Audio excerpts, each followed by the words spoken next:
All right, and welcome to episode 3 of the Quotes and Mirrors podcast. I am Tyrell James.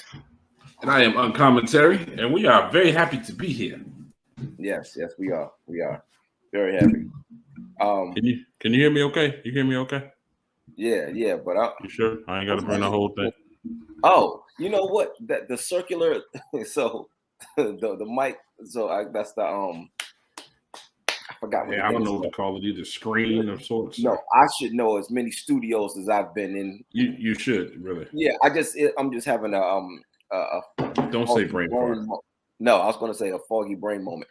Okay. But I hate that phrase. Yeah, I do too. That's why I just say. But no, it looked like, because it's circular, it looked like the ring light. I thought you were speaking into the ring light. And the fact that it didn't have a light, that didn't give you no indication that it wasn't. It could have been turned off. It could have been. Could have been. I'll give you that. Well, I'm going to give you the floor to open the show. This is your quote. It is my quote. It is my quote. I thought it was an interesting quote. I heard it earlier this week, and I thought, you know what? It introduces an interesting issue, so let's talk about it. All right. So that quote is. Can you hear the drum roll? I did hear the drum roll. Nice with the drum roll. I almost forgot the quote. If she cannot use your comb, do not bring her home. How about that? I say again, if she can't use your comb, don't bring her home. You think they heard me in the back? I think they heard you in the back. Think they heard me in the back? Did they heard me in the back? This church? You think so? I don't need to hit it with the. Y'all don't hear me. If she can't use your comb, don't bring her home. But yeah, that will be the subject of the sermon this evening. Okay. We preaching, okay. Well, kind of, sort of. It's in my roots. Ain't nothing I can do about it. It's in my blood. Well, this part ain't, but.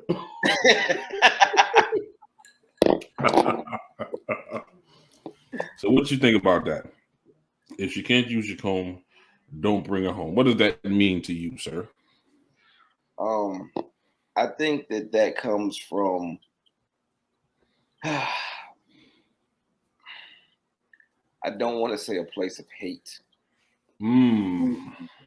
But I feel like it kind of comes close to a place of hate. Okay. Maybe not, depending on the person that it's coming from. So I heard this years ago, but I heard it from older generations of Black people who have come from a different time than us. Okay. Where racism was more prevalent, more in your face. And don't get me wrong, it's in our face now, but it's different. It's much different than what they were dealing with back then. Yeah, absolutely. So I don't. So, and that's why I hesitate to say it comes from a place of hate. As a matter of fact, I want to take that back. I don't want to say that. You ain't really put it out there. From a place of pain. What'd you say? I said, well, you didn't really put it out there, so it's cool. Yeah. I think it comes from a place of pain. I think it comes from a place of frustration.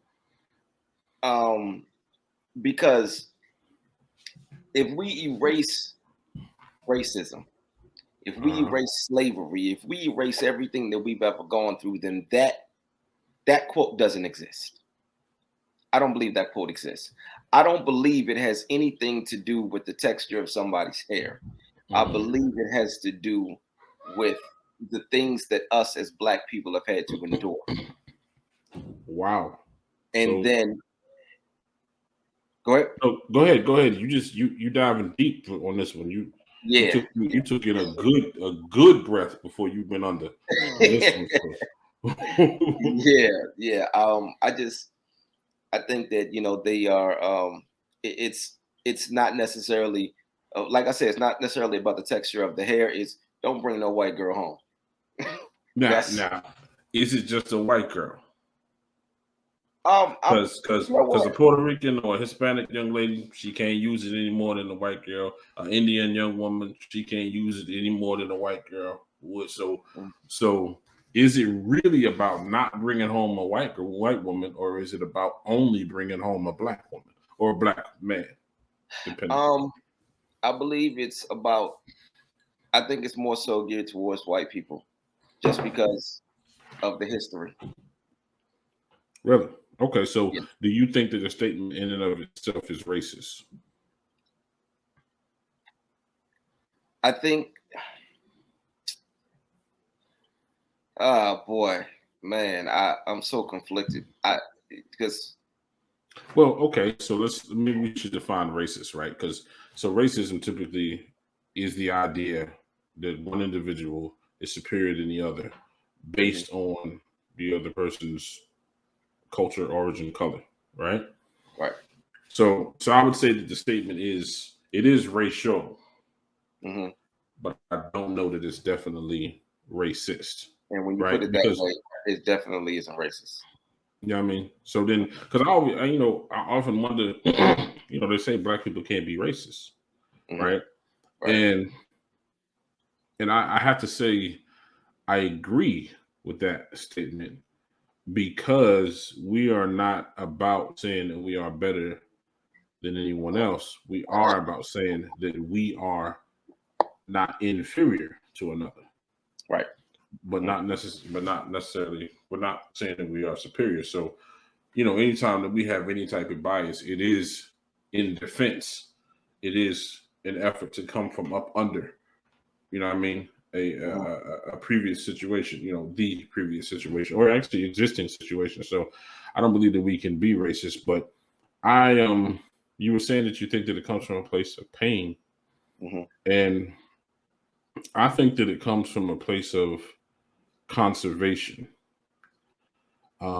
where it took so long for us to be able to be us. So let's stay us. Right. That's just, my particular opinion about the statement. I think it's just about loving your black self, and showing your love for your black self by loving a black man, a black woman. You know what I mean? Okay. So I'll tell you what, I'm sorry, before you go any further, let me say this. I have heard, as I've been trying to tiptoe around certain things, but you know what? I decided I'm not tiptoeing around anything. I'm just going to be blunt. I have heard this from someone who said, if she can't use your comb, don't bring her home. When asked for an explanation on exactly what they meant, don't bring a white girl home.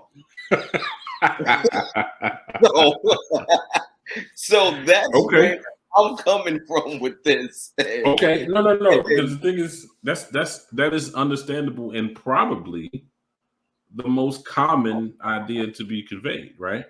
Right. In most cases, if you bring home an Indian woman who has the same texture of hair as a white woman, or you bring home a Hispanic woman that has the same texture of hair, that's going to be accepted in most cases, because these are still women of color, right? And so you didn't bring the oppressor up in here. Yeah, I mean, you want me to embrace, because that's what a lot of times it happens, because that's really where the conflict is. That's where the conflict is. When we bring home another person of color, we have contrast, right?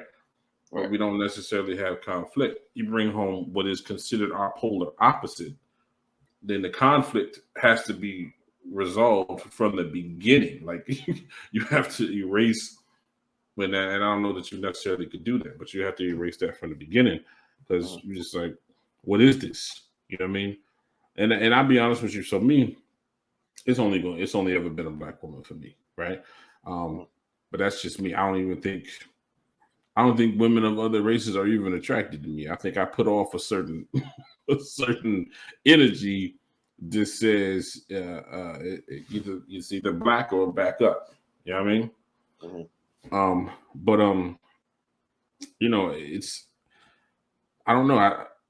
That's just me. I don't necessarily feel this way. Like, if my children decide to bring home white person, date a white person, it is what it is. But I think that the statement comes from conservation, from us, being us and wanting to stay us. And I ain't gonna front.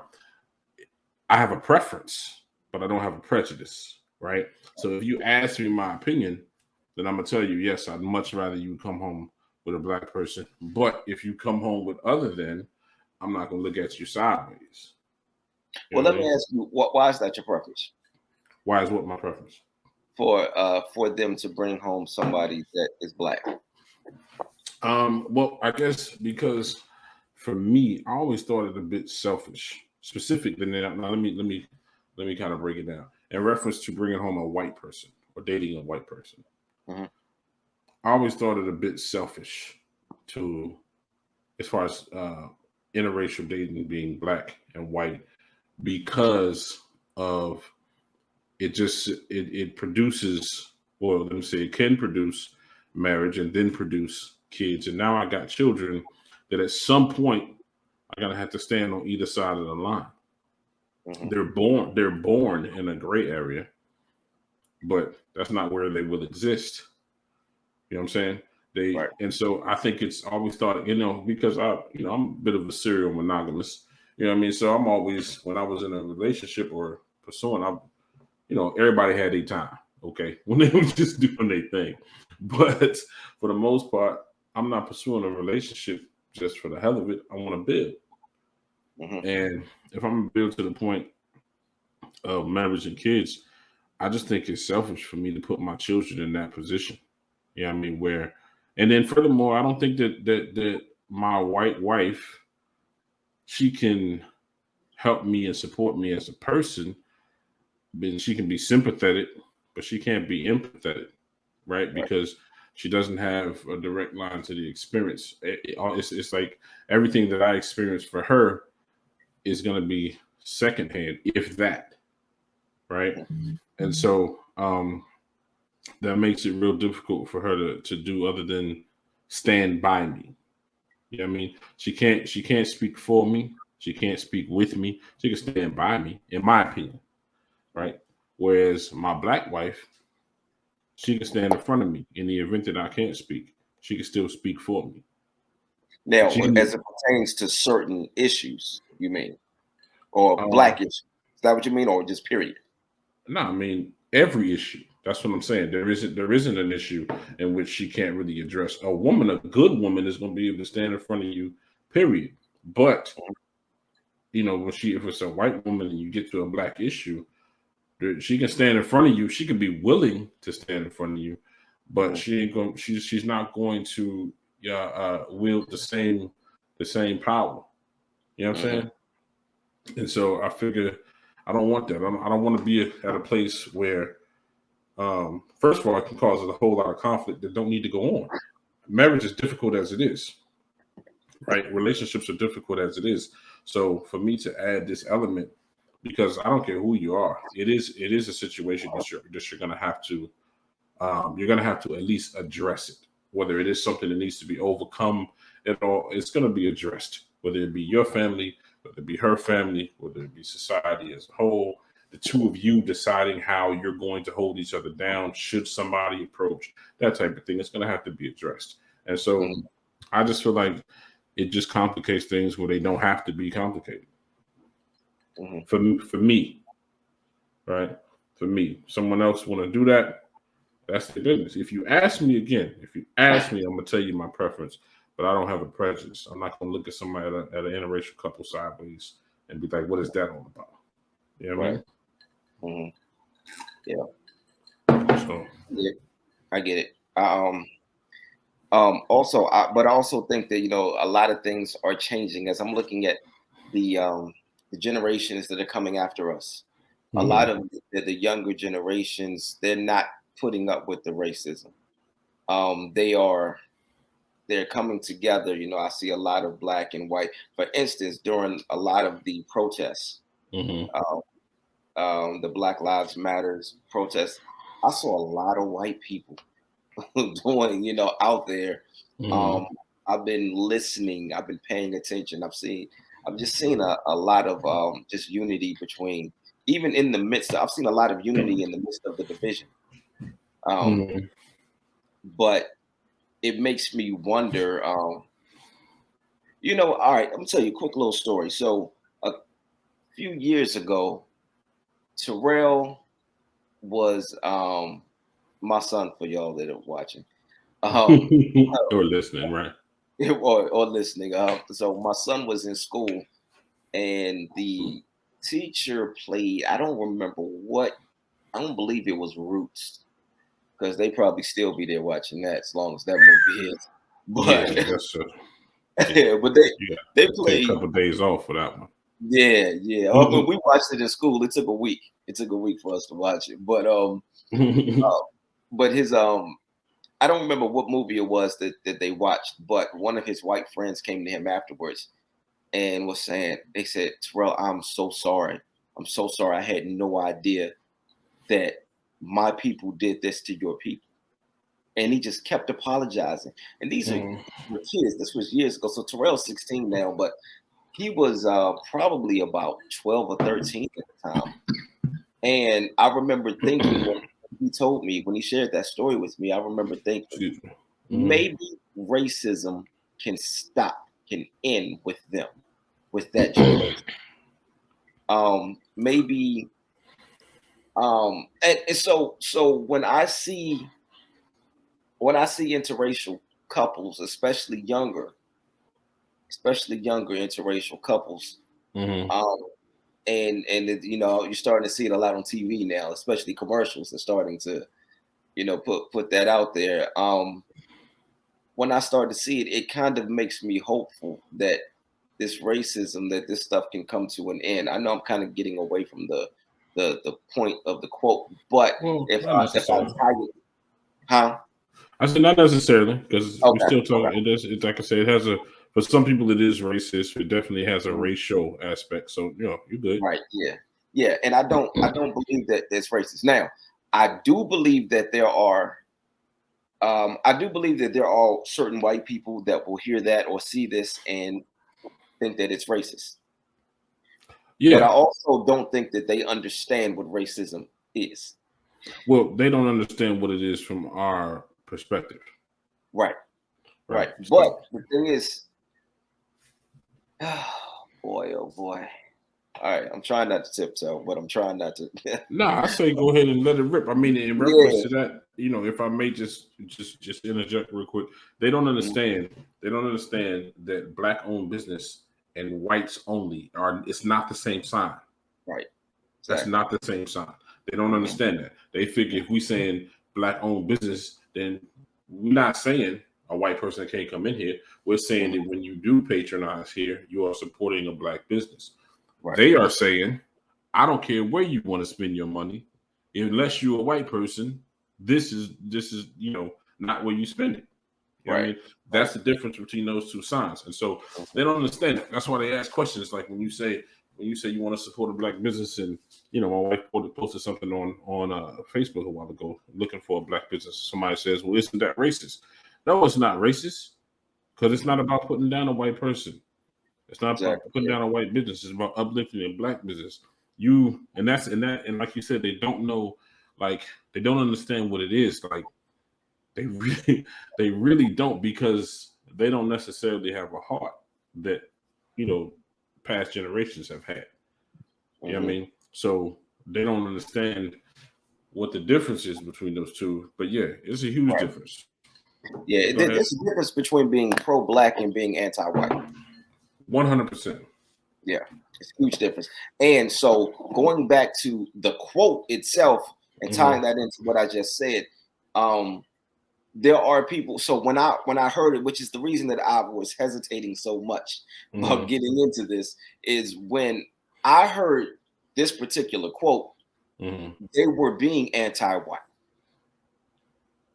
They were being anti-white, not being pro-black. They were being anti-white, and it was don't bring a white girl home. But the reason that I say I do believe that it comes from a place of pain and it came from a place of frustration is that with all the things that and anger, and it came from a place of anger too. Just being sick of the way that they were treated, and then feeling as if, you have seen these people treat you a certain way. And of course, I'm going back generations. I'm not talking about us now, but back then. And it's, again, I just want to reiterate, I'm talking about the people that I have heard say this, which is older generations. So when they have seen the way and have dealt with the treatment, the mistreatment from white people, it's like you've taken everything from me. You beat me. You have enslaved me. You've done this. You've done that. I'm not about to give you my heart. Right. You've only given me pain. I'm not about to give you my heart. And that's why I had to back off with what I was saying earlier. I mean, and even though I didn't say it was coming from a place of hate, but what I said was I feel like it kind of gets close to a place of hate. But I want to take that back too, because I don't think that it comes from a place of hate at all. It comes from anger. It comes from pain. It comes from frustration. It comes from being sick and tired of the mistreatment. Okay, well, I would say that if it comes, that it can come from a place of hate, but only from the perspective of hating being hated. Yeah, you understand what I'm saying? So from there, it can definitely come from a place of hate, and I believe that it is an anti-white, but only because they were anti-black. Right.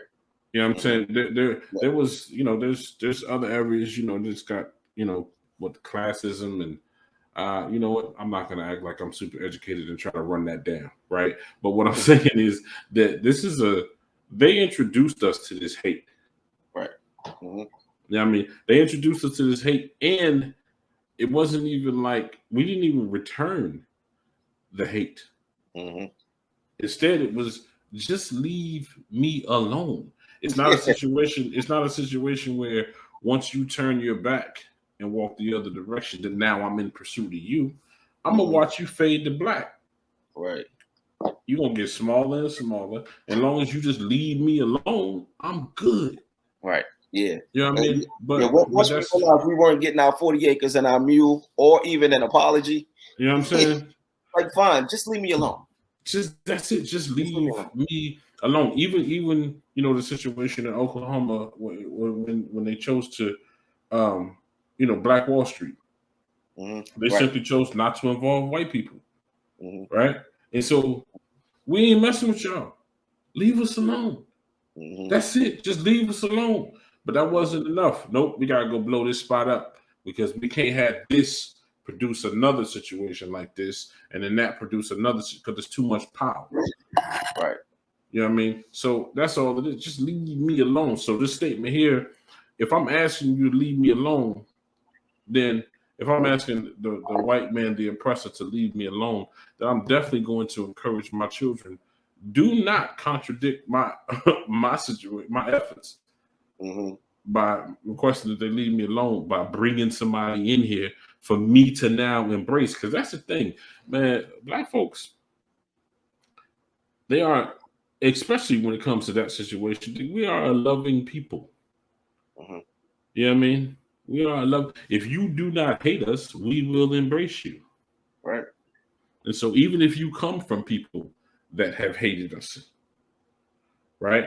You're not like you coming with the solution to racism. You just not coming with the same idea.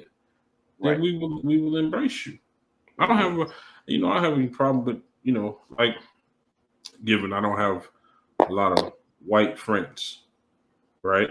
But I do have some white friends, some genuine cats. You know what I mean? So it's not about that's why I say I believe we can't be racist, because it's not about a hatred. I just need you to stop hating me. You don't even know me at all. Just stop hating me. So I don't want you. I'm fine. I'm fine if you hate me. Just stay out of my way. Just leave me alone. Hate me from afar. Because if I don't know that you hate me, then it doesn't matter. Very true. Very true. You could just hate me in the privacy of your own home. Exactly. That's fine. You know what I mean? Yeah, so you and your little racist friends can throw the N-word around all you want in the privacy of your own home. Just keep that away from me because I got things to throw too. So See, that's a whole nother conversation for me because but I understand when it comes from they can't just throw the N word around. I understand that's a whole nother conversation though. but it is a conversation that has to be had. Should you bring home somebody that cannot use your comb, right? Mm-hmm. So, and I still think it's about preservation and conservation of our existence and not introducing that because the thing is, I guess in any situation, like in that situation, there's potential for it to exist, right? Mm-hmm. But if you eliminate that situation, if you don't bring that white girl home, we don't ever have to contend with that situation. It doesn't exist. It's not even a conversation. Mm-hmm. What for? You know what I mean? So, but so again, like I said, I got a preference, but at the same time, like I said, if one of these babies come home and they got a white girl or a white man on their arm, if you love them and they treat you like you need to be treated, mm-hmm. then so be it. But I'm not gonna front and act like there isn't a part in the back of my mind. It's not even intentionally reserved. It's just a situation of, I know where you come from, just like he know where I come from, to mm-hmm. some degree. Because there's a black way and a white way, of doing whatever the situation, right? So, it don't have to be just racism. It could be there's stereotypes, right? And stereotypes don't come out of thin air. No. You know what I mean? They don't come out of thin air. The stereotypes come from observation. Mm-hmm. Of a consistent behavior, and so that's real. That's already going to be a separation. He's going to know, like, if they got to know that there's certain references like that I'm not going to follow. You know what I'm saying? Like just a general conversation. Mm-hmm. And so I guess that's another thing. Like every once in a while you do run across a cat who is relaxed and who is comfortable in conversation with Black people because that's maybe how it's always been, right? They kind of come up in that space. Which those are some interesting cats, like Michael Rappaport. He's an interesting cat. You know what I mean? He's a very interesting cat. He's like one of the blackest white men on the planet. You know what I mean? But when you come home with that, it's got to be a conversation. I don't see how you would have to purposely avoid it. Mm-hmm. You know what I mean? So what do you think about the black guy that brings home a white girl and his mother does not like her? What do I think about what?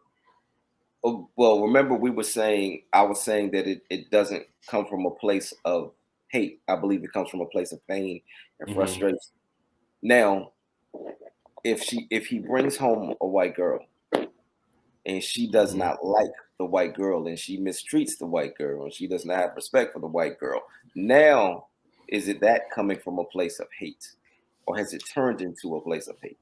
Well, see, that's kind of a hard one, right? Because when it comes to a mother and a son, whether it be a black or a white person, first of all, they don't think anybody's good enough, assuming that they think highly of their son, right? But they don't think anybody's good enough. So even a Black woman that comes in, she's going to have to I think the mother would appreciate that it's a Black woman, but she's still gonna have to prove herself as far as holding that position. And when it comes to a white woman, she got another 100 yards to cover before she even gets to where that Black woman starts. You know what I mean? And that, you got to give people a chance. You can have, because if you, for me, like I said, I have a preference, but I don't have a prejudice. If you're going to treat them differently just because they're white or not Black, rather, that's not a preference. That's a prejudice. You know what I'm saying? So I would have to say that the mother would be wrong in that situation to dislike her until she gets to know her. But there's certain things. People are different, right? I don't know you. When you're in school, a lot of times you have one or two teachers, right? You have the teacher where in their class you start with an A, and that A is yours to lose. And then you have other teachers where you start with a 0 and you have to earn that A. Mm-hmm. And so I think that is the difference between those two situations. When that black son brings home a black woman to his black mother, she starts with an A, and that A is hers to lose. But when he brings home a white woman, that white woman starts at 0, and she has to earn that A. And I don't even know that the A is really feasible. A B plus might be as high as she can go. Yeah, I mean, until she starts passing. Huh? That's passing though. It is.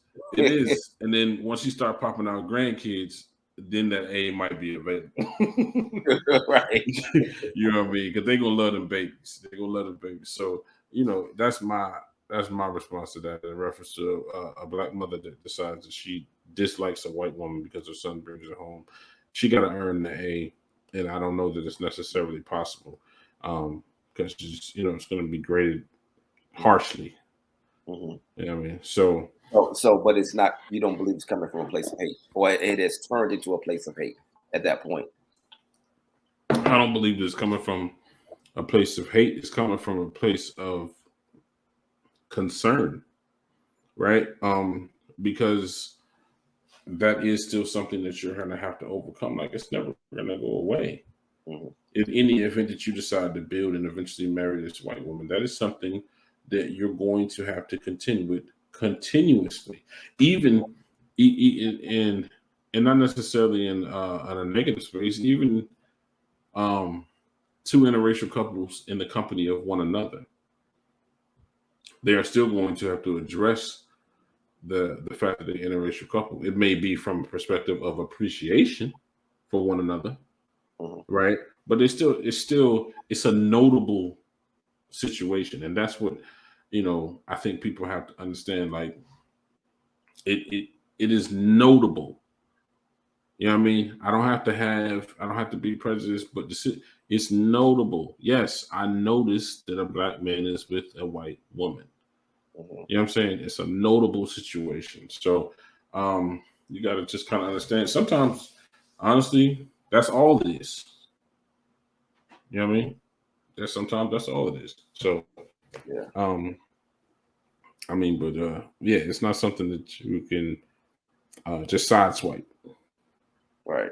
You know. So tell me this: how do you feel about the interracial couple where the white person feels comfortable enough to use the word nigga, and the black person is allowing it to happen? Well, like I said, now that's another conversation for me, because the thing is, I am of the mindset that nigga is a character, not a color, right? And so, but I am also of the mindset that it's not a positive word. I know people use it in a positive light, but I don't think it's a positive word. I'm not losing anything by not using the word nigga. Mm-hmm. You know what I'm saying? I don't set myself up to have anything taken away from me while I'm using the word nigga. You know what I mean? But it's not a positive situation. So whoever's using it, in my opinion, it's not a positive situation. It can, and I ain't gonna front. There's times when I use it. Normally, it's in reference to a negative situation, even if I'm talking playfully. Mm-hmm. You know what I'm saying? Even I'm just like, man, that nigga crazy. That's not really a positive situation. You know what I mean? Right. You know what I'm saying? So, but other people do, because they embrace it. They purposely will plug it into a positive situation. You know what I mean? But the person that is allowing them to use that, you got to use some wisdom and know that, like, y'all need to have a discussion and know that that's not going to be universally accepted just because you all have decided to accept that. You know what I'm saying? Because you take that white person into a crowd of black people and they use the word nigga, and they might have meant to use the A, You know what I'm saying? They might have meant to use the A, but if somebody, if a nigga heard an ER, then that ER that you didn't add to the end of the word might be added to the end of your night. You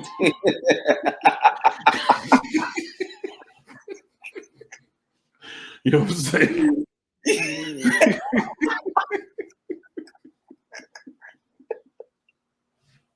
You know? So y'all need to rap. For real.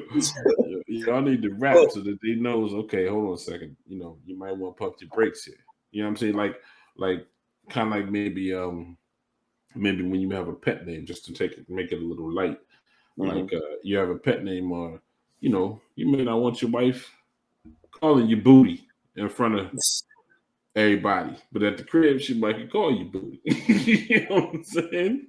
So, yeah, that's not coming from a place of personal experience, by the way. Yeah, you can't have that. Stop. You know what I'm saying? But I'm just saying, you need to have that conversation so that you can have that understanding, because what you're willing to accept, just because you're willing to accept it doesn't make it necessarily acceptable. You know what I mean? Yeah. So I disagree with any white person ever using that word, whether it's with an A or an ER. In that situation, I cringe when I see couples and the white person is using the word and the black person is just okay with them using it. Not even just couples, but just period. When white people are using the word so freely around black people, it's just like you said. You lose nothing by not using the word. You could lose something by using the word. Your teeth, yeah, your life. You could lose something by using the word, but it's and so what people have done, what a lot of people have done, they've tried to like, I understand that words only have the power that you give them. Okay. But it's not up to you to determine the way I receive it.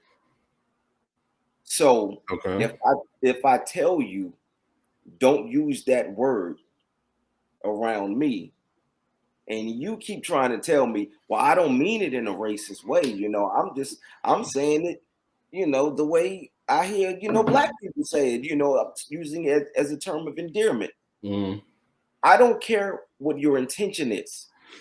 I'm telling you how I'm receiving this. And when I hear a white person use that word, I'm reminded of the fact that it was created as a weapon. So when I hear that word, I see a weapon being raised at me. So I'm asking you, are you raising a weapon at me? Well, so the interesting thing about that for me is that I feel like, and this is quotes and mirrors, I feel like a nigga with a trigger is a digger of graves, right?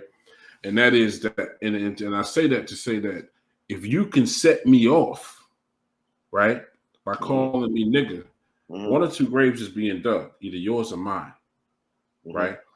But I don't have that trigger, because the thing is, it is a weapon, right? But it's a weapon based on its intent and based on the response that it might garner. Because in most things that are weapons start as tools, they become weapons based on how they're being used. You know what I'm saying? So in this situation here, I honestly feel like nigga being a character. If you're being a nigga, you're being a nigga. You ain't being a black man by being a nigga. So now, I agree with you, but that's my perception of the word nigga. I mean, that's me looking out. It's different when it's coming back. So looking out, yeah, I do believe that nigga is more of a character than a color. Mm-hmm. But if it's coming from a white person, regardless of how they mean it when they say it, because I know the origin of that word, and you're not stupid, you know the origin of that word too. Yeah. So when it's coming from you, all of that character stuff is out the window now. All I'm hearing, all I'm seeing is the color of the person that's using the word. So I don't like black men calling me nigga. You know what I'm saying? Mm-hmm. I would prefer you didn't call me nigga. Right. I And know that makes sense because you see it as a character. So I get it. Right. And I know what you mean, because in that character, right, in that character, there's a reckless commitment. When you say, yo, when a cat is talking about another man, say that's my nigga, what he's saying is he gonna ride for me and I'm gonna ride for him. Yeah, I mean, that's what he really is conveying. You can say that, but that's my boy. That's my man. You know what I'm saying? I can say it with that. I don't put, because I think it's not only is it a character, it's a reckless, dismissive character. So whether you be white or black, I don't really want you to call me that. You know what I'm saying? But it doesn't sting more coming from a white person.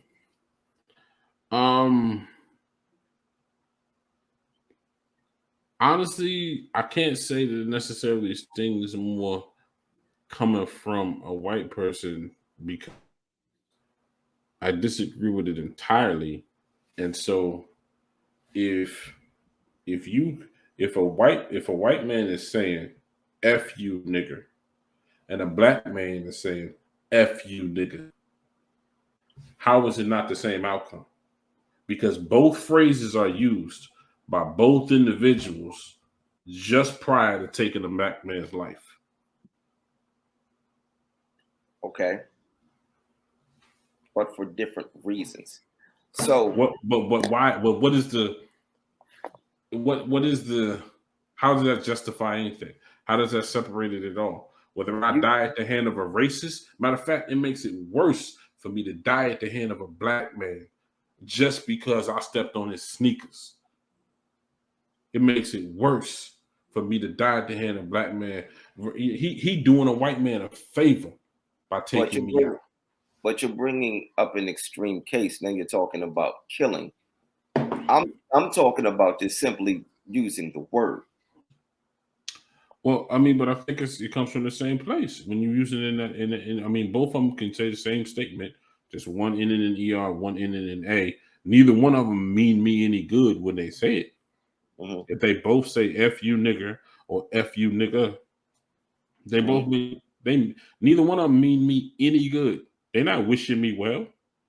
Right. And I'm with you. And if somebody if I was in the same situation and the white guy said that to me and swung on me and I swung back and I fought, or if a black dude said it to me and he swung on me and then I swung back, the end result is the same as far as I'm fighting, but I'm fighting for two different reasons.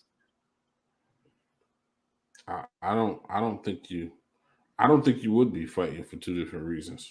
Oh, I am, because with the white dude, I'm swinging with the power of the ancestors. Okay,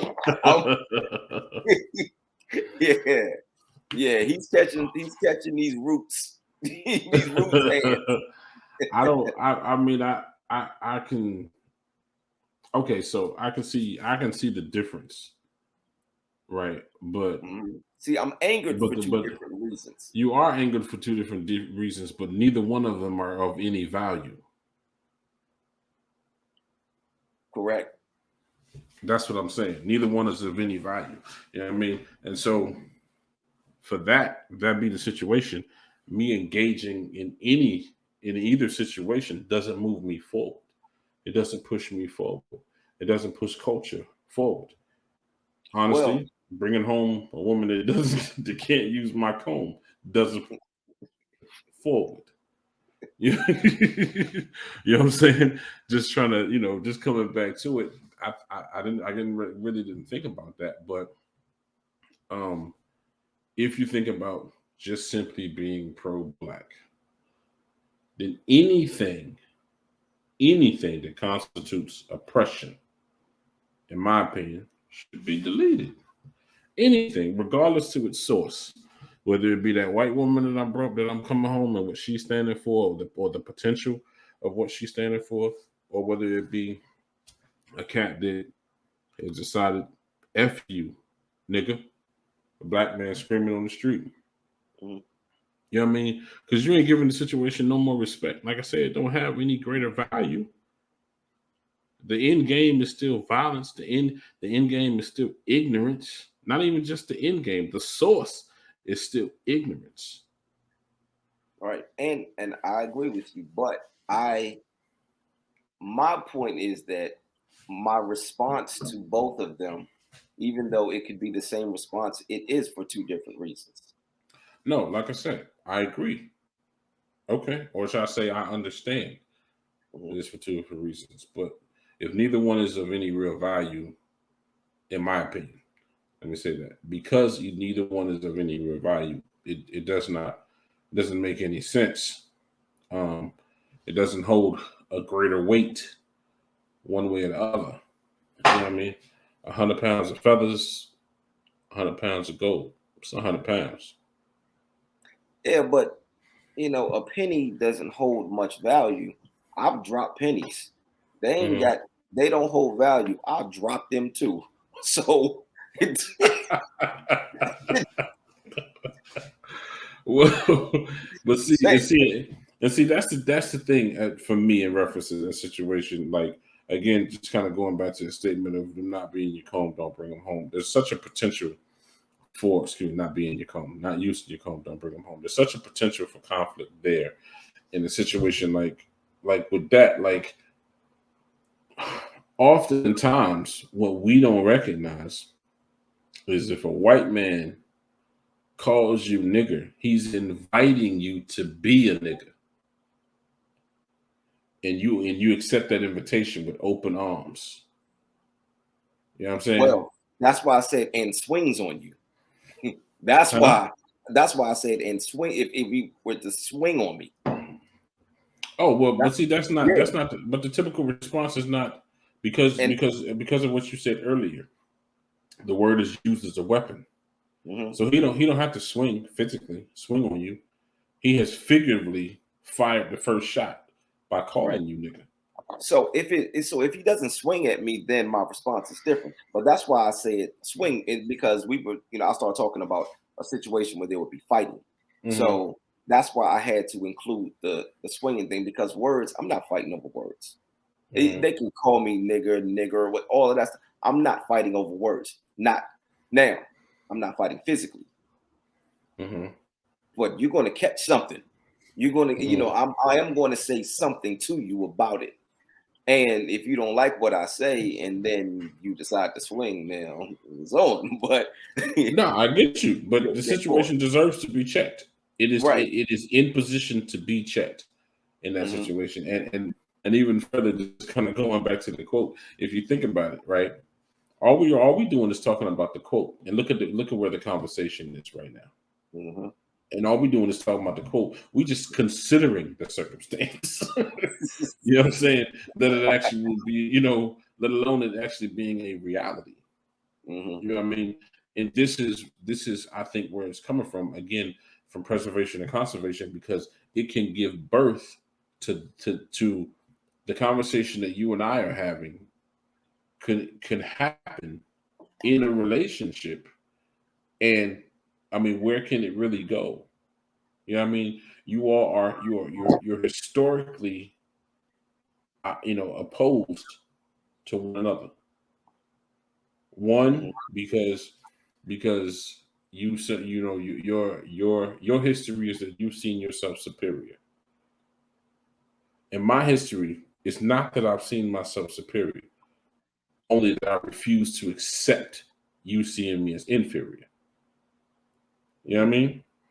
Yeah. And there's accidental racism that comes from, and I call it accidental because you find that there are some white people that they don't have it in their heart to be racist, but because of what's portrayed in the media, because of the common negative narrative that's projected in the media, if that's what they see, that's their first introduction, then they consider, okay, that's black people. I don't want a part of that. Mm-hmm. Yeah, I mean, kind of the same way when it's strange when I was a kid. They say you talking proper, you talking white. Why in the hell is speaking proper white? You know what I'm saying? Properly. And it's such a properly. Okay. Properly. Why is that white? You know what I mean? Uh-huh. I have no idea. I got no idea. I hate to hear that. I absolutely hate to hear that because words are not race specific. No, I won't say that. There isn't such thing as slang, right? And there's white people slang, and there's black people slang. I mean, just words in general. I'm not talking about once you start breaking things down and you start getting into the slangs and stuff like that. Yeah, I'm not talking about that. I mean, the English language or the whatever language, the words exist. Bunch of words out here, they exist. And just because I may use a word that has a lot of syllables, it does not mean that I'm speaking white. Right. But I do. Go ahead. Go ahead. No, you go ahead. I'm good. Well, there is a cultural vernacular. Mm-hmm. Right. There is a way where if a black man and a white man are both given the assignment of expressing a particular point, there is a way that, let me say this, there's potential for cultural signature to come through in the way that a black man might express himself versus a white man on that same point. You know what I mean? I can't deny that. It's like this, even just the tone of voice. When you answer the phone, a customer service answers the phone, whether or not you're talking to a black man or a white man. Come on, you know what I'm saying? and what we do typically is if we hear that it's a black man, we fall into a space of familiarity. Right, we do. We 100%, and that's just how we. And sometimes sometimes they will too. I was actually at a Safeway. I was at a Safeway in Edgewater some years ago, and I had to go inside and get some. I think I had to get some distilled water or something like that. But I was in line. There was a young white man in front of me. There was an old white man in front of me, and then it was me. And as they went through the line, the cashier said, "Good evening, sir," to the young white man. The cashier was white. He said, "Good evening, sir," to the young white man. The older white man stepped up. He said, "Good evening, sir," to him. And then I stepped up. He said, "What's up, man?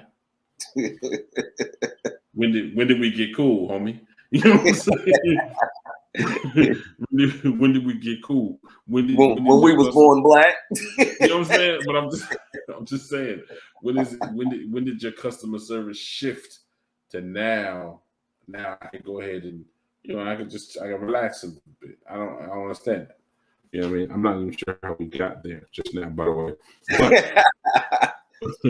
But again, just kind of. I appreciate that though. What? I appreciate that because it's a connection that we have. It's a connection. We're connecting. We have a language that we understand. We who? Black men or black people in general. Yeah, but this was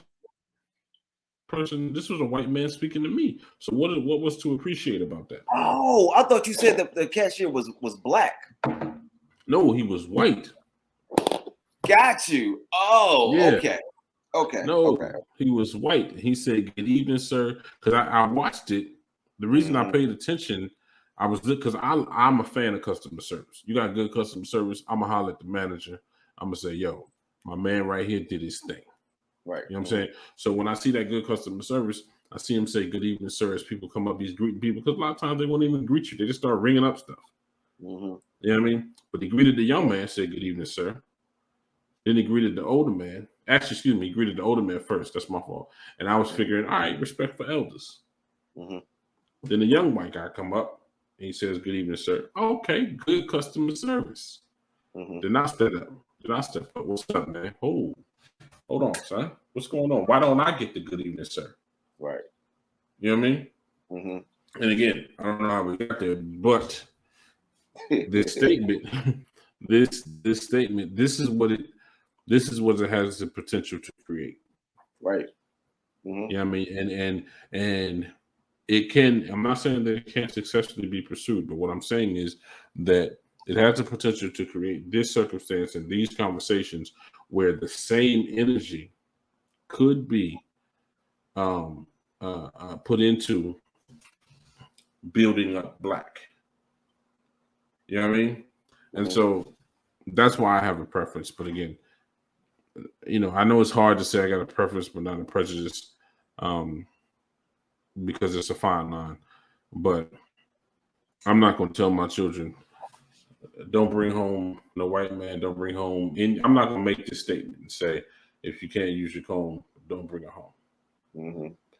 It was just an interesting statement to me. I thought that it actually brought about an interesting issue, but I am not of this mindset, because you love who you're going to love. You know what I mean? But again, if you ask me, expect me to be honest.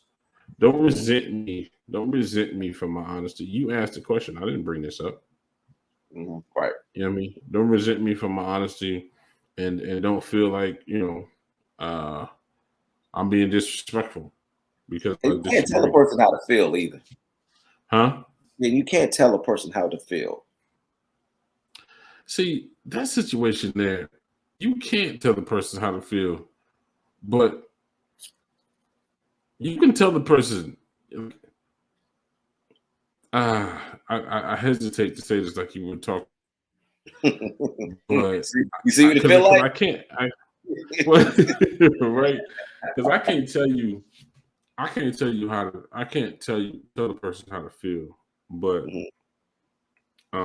if I feel that you're wrong about what you feel, then now it's just a never-ending circle. Because you're feeling what you feel, and that's okay. Yeah, it could be, and you could feel that the person is wrong. They could feel that you're wrong, and it could be two different truths. Yeah, it could be two different truths, or it could be a misunderstanding. You know what I mean? It could easily be misunderstanding, or because misunderstanding and lack of understanding is not the same thing. Right. Lack of understanding is the absence of understanding. Misunderstanding is a mistaken understanding. You know what I mean? So that could be present as well. And I get, okay, I can't tell you what you should feel.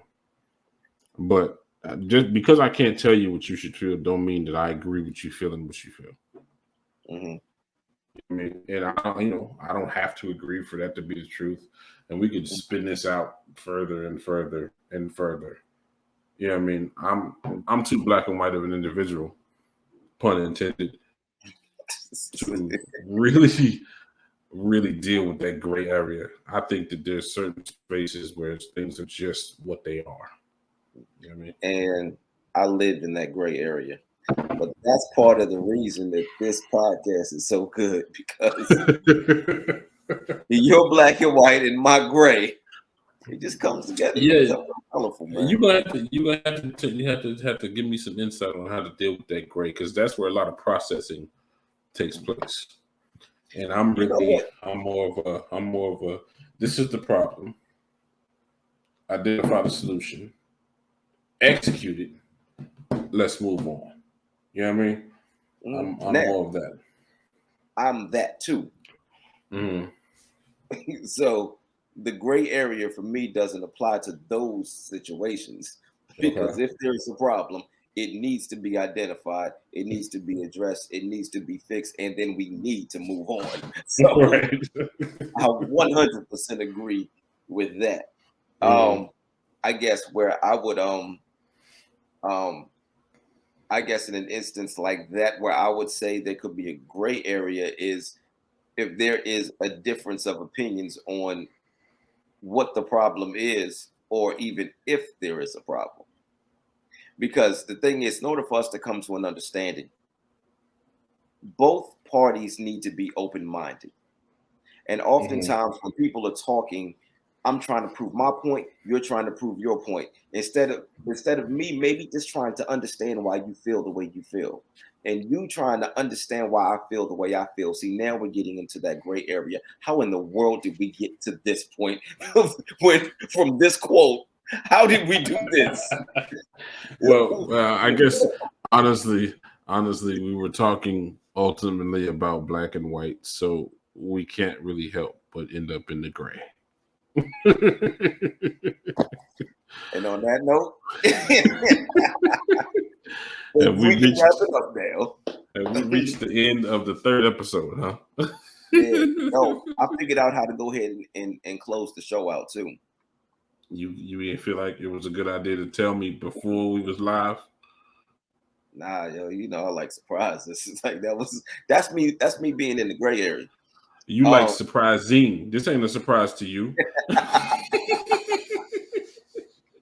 You right. What's going on? so well, first, we forgot to tell them. All right, so last week when we ended the show, Right. we told them what the quote was going to be, but it's a different quote this time. It was a different quote. So, our bad, but move on. So, yeah. It may happen again, probably won't. Oh, it'll happen again, definitely. Okay, it'll definitely happen again. Yeah, it'll happen again. But we're going to try. We're going to try to limit the amount of times that it happens. But if something better comes along, then we're going to run with what's better. But yeah, that's what's up. But so next week's quote comes from my favorite rapper / favorite podcaster, Joe Budden. Nice. So he said, "The greater your gift is, the greater slave you'll become to it." The greater your gift is, the greater slave. I don't want to be a slave at all. That's going to be interesting. Okay. Right. Yeah. So that's what we are going to touch on next week. Okay. You ready to wrap it up? If all hearts and minds are clear.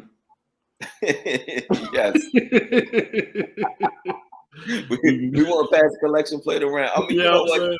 Just Cash App. Yo, I'm telling you right now, I think some preacher came up with Cash App. He was sick and tired of people coming and talking about, oh, I left my money. I couldn't put anything in the collection plate, so I didn't have the money. You got your phone though, don't you? You got your phone, homie. Yeah. There's a million ways to give. There's a million ways to give.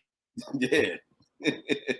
So, I mean, we ain't saying you need to do a Cash App. We might think Pantheon later on. You know what I mean? we might, you know what I'm saying? Because, ultimately, you podcast, you want to monetize. But we enjoying ourselves regardless. You know what I'm saying? Yes, we are. Yeah, we enjoying ourselves. And we appreciate y'all listening. Both of y'all. Just listening.